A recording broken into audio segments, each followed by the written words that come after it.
So though Meta has been pursuing mixed reality for years, and Apple just made their announcement, they're somewhat competitive but have different visions of it.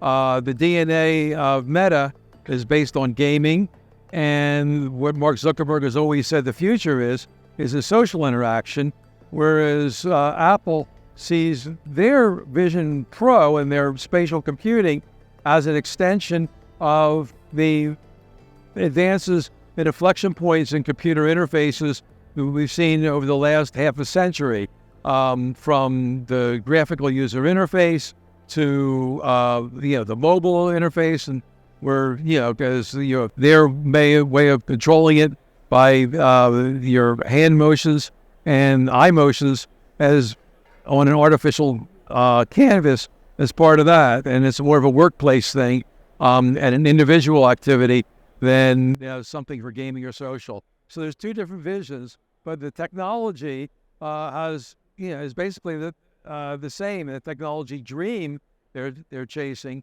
and the challenges they're going to have, and the breakthroughs that have to be made are the same.